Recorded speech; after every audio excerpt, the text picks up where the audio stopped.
Bismillahirrahmanirrahim. Assalamualaikum warahmatullahi wabarakatuh. Halo semuanya. Di sini saya akan menerangkan sedikit mengenai bayangan dan fantasi.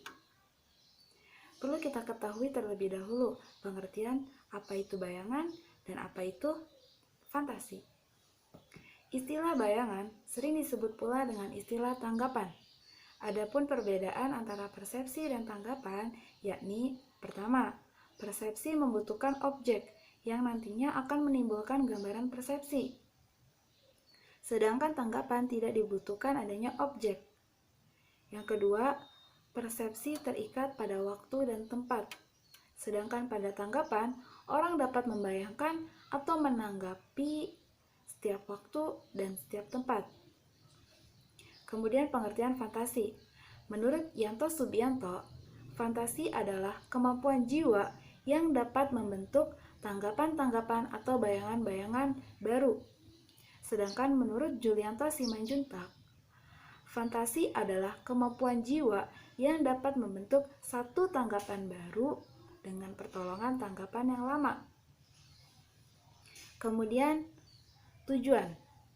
Menurut Bimo Walgito, dengan berfantasi, manusia dapat melepaskan diri dari keadaan yang dihadapinya dan menjangkau ke depan, ke keadaan yang akan mendatang. Kemudian aspek. Dilihat dari aspek cara orang berfantasi, maka dapat dibedakan menjadi 3. Pertama, fantasi yang mengabstraksi, yaitu cara berfantasi dengan mengabstraksikan beberapa bagian dari sesuatu, sehingga ada bagian-bagian yang dihilangkan. Contohnya, seorang anak yang belum pernah melihat gurun pasir, ia berfantasi gurun pasir seperti lapangan yang sangat luas, yang berpasir, yang tidak ada rerumputan, yang tidak ada pepohonan. Kemudian yang kedua, fantasi yang mendeterminasi, yaitu cara berfantasi dengan mendeterminasikan atau menentukan sesuatu yang mirip. Seperti contohnya, seorang anak yang belum pernah melihat harimau, ia berfantasi harimau dengan mendeterminasikan kucing, namun harimau lebih besar dari kucing.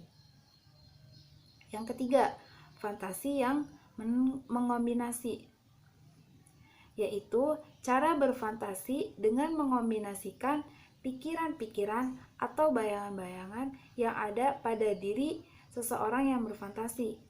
Contohnya, berfantasi mengenai ikan duyung.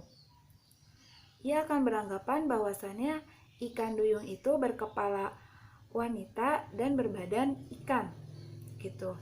Kemudian tahapan atau faktor yang menyebabkan seseorang berfantasi. Pertama, kurang adanya penggunaan waktu kosong. Kedua, adanya cita-cita atau harapan yang tinggi. Ketiga, adanya kesulitan dalam pemecah masalah. Yang keempat, adanya rasa pesimis dengan keadaan masa depan. Kemudian kelebihan. Adapun kelebihan dalam berfantasi, yakni pertama, dengan daya fantasinya, manusia mampu membuat karya kreatif. Kedua, dengan daya fantasinya, manusia mampu masuk ke dalam dunia imajinernya.